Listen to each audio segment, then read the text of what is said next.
आजीबाईला लयच कामाला लावलं तुम्ही इथं कारल्याला आणून. आजी हे बघा, रात्री निघालोय आता गावाकडं म्हणजे जालन्याला. आणि सणासुदी असल्यामुळं मला ट्रॅव्हल्सचं तिकीट मिळालं नाही, कारण माझा प्लॅन हा शेवटच्या मिनिटाला ठरला. आणि सकाळी ठरल्याप्रमाणे ओम भाऊ आला होता बस स्टॉपवर घ्यायला आणि त्याच्यासोबतच मग गाडीवर घरी पोहोचलो. सकाळी 7ला जालन्याला उतरलो होतो मी. हे बघा आमचा मोतीबाग परिसर आहे, संभाजी उद्यान, छत्रपती संभाजी उद्यान आहे. आणि इथून मग काय घरी जाऊन आराम केला थोडा वेळ, कारण बरंच काम करायचं होतं. शानू कुठं आली तू? कुठं आली तू? कोणाच्या घरी? आमच्या? आज तू कुठं गेली होती? मला सोडून कुठं गेली होती तू? मला सोडून कुठं गेली होती? पुण्याला गेली होती. कारल्याला गेली ना तू? हा, अक्काबाईच्या आधीच म्हणली ती कुठं आली तर अक्काबाईच्या घरी म्हणते. आता येते ना तू माझ्यासोबत पुण्याला? हा, आणि आईला नानाला इकडेच राहू द्या. आजीला आपण दोघच जाऊ. जायचं ना आपण दोघं? हा, मी काय नाही कळत. येते ना तू? पिऊन घेते पाणी, खाली सांडल, खाली सांडल. हा, आणि झाकण लावून टाक. आता झाकण लावून टाक, झाकण लावून टाक. दीदी आजी काय, आजीला का नाही आणलं जालन्याला? आजी काय म्हणलं तुला? काय काय काय काय म्हणली ती?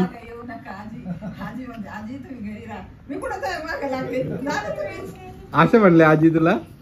काय म्हणते आजी, सांग बरं पप्पाला.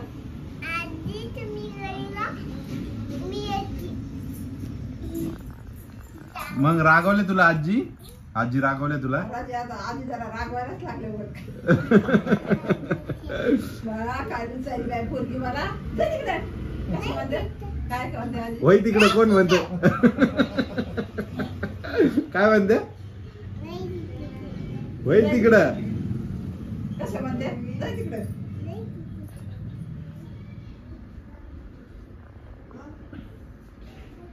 आजी मारताना बरं तुला एखादं आजीला लय त्रास देते ती. हेच करत राहते हाताला.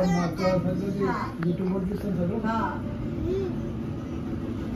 गळ्यात काय पडती, उके काय घेती.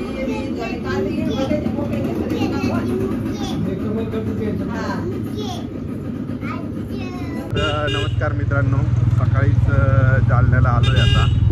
आणि जालन्याला कशामुळे आलोय हे तुम्हाला माहितीच असेल. आणि पुन्हा मला 1 तारखेपासून काम सुरू होणार आहे. पुन्हा मला दुसऱ्या पुण्याच्या बाहेर राहावं लागणार आहे. आणि मग त्यामुळं काकांची भेट घ्यायची होती आणि याला यायचं होतं. मग त्यामुळे जालन्याला म्हटलं आताच जाऊन येऊ. पुन्हा एकदा बॅचेस सुरू झाल्यानंतर मला काही जाता येणार नाही. आणि आज आलो आहे सकाळी इकडं आणि आता चाललो आहे नवीन जालन्यात. सोनू आहे माझ्यासोबत. आणि सकाळी ओम घ्यायला आलाच होता याला बस स्टॉपला. तिथून मग घरी गेलो आणि आता चाललो. आता बघू पुढचं सांगतोच मी तुम्हाला काय काय होतं. हे आमचं जालन्याचं मार्केट आहे आणि हा सगळ्यात महत्त्वाचा परिसर चमन.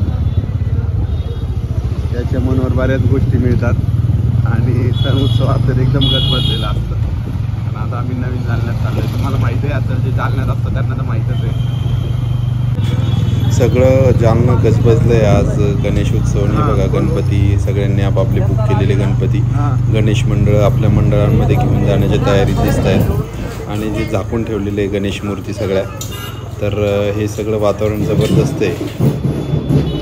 हा आहे जालन्यातील शिवाजी पुतळा परिसर, छत्रपती शिवाजी महाराज पुतळा परिसर. आणि इकडं गणपतीचे सगळे म्हणजे चौक आहे मोठा आणि या चौकात सगळे गणपती आपापल्या मंडळाकडं जात आहेत. आणि इथेही बरेच गणेश मंडळ आहे. तर इथं ढोल ताशे लावून वाजत गाजत गणपतीला आपल्या मंडळाकडे घेऊन चाललेले आहेत लोक. आणि ह्या गर्दीतून आम्ही इथून पुढे पास झालो. तर अनेकांच्या कमेंट होत्या की दादा तू का गावाला केला नाही, तर मी पण गावाला आलो आहे. बघा काय आमचं गावातलं घर आहे आणि इथं सगळं आता तयारी चालू आहे आमची याची गणपतीची. आणि आज सकाळीच आलो मी ह्याला सकाळच्या गाडीनं, म्हणजे रात्रीच बसलो होतो आणि सकाळी आलो आहे. तर गणपती बसवण्यासाठी खास आलो आहे आणि गणपतीचं तर हे तयारी सुरू आहे.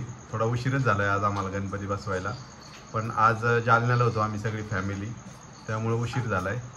बघा इथं गणपती बसवणार आहे, ही सगळी तयारी केली. आई किती वेळ लागणार आहे? आजीबाईला लयच कामाला लावलं तुम्ही इथं कारल्याला आणून. आजी लय काम करावं लागायला लागलं का इथे? हा भांडे घासायचा व्हिडिओ पाहिला तुम्ही काल तुमचा? काल हा नाही घातले? लसूण सोलता येतोय तुम्हाला? दिसत नाही ना तुम्हाला, तुम्हीच म्हणता. मग ते पाचोळा तसंच राहील ना त्याला. हा शानू दीदी, ए शानू दीदी, शानू दीदी इकडे इकडे. आजी काय करते बघ बरं. मग पूजा तर करून, पूजाला सुरुवात तर करावं लागेल, तोपर्यंत होणार नाही का? बरं बरं. आणि महालक्ष्मीचं काय फराळाचं केलं का काही करायचं अजून? हा बंड दादाला पीठ येते. कोणाला कोणाला? बंड दादा म्हणत होता पेढ्याचं, त्याला पण द्या पेढे. तर अशी तयारी, कारण मला काय होतं की मला लवकर जावं लागणार आहे, महालक्ष्मीला थांबता येणार नाही आहे मला. त्यामुळं मग मी म्हटलं आजच आपण जाऊया आणि मला 30 तारखेला पुण्याला हजर राहावं लागणार आहे. तर त्या हिशोबानं मग मी आज आलो आहे. झालं की एक वातावरण खूप छान वाटतं घरी गावात आल्यावर. आणि माझं असं आहे की मला इकडं आलं की इकडून तिकडं जाऊ वाटत नाही आणि तिकडं गेलं की मग तिकडून इकडे यावं वाटत नाही. प्रवासाचा लई कंटाळा येतो, त्यामुळं मग आज आता चला भेटतो मी तुम्हाला पुढच्या व्हिडिओमध्ये. तोपर्यंत गुड बाय.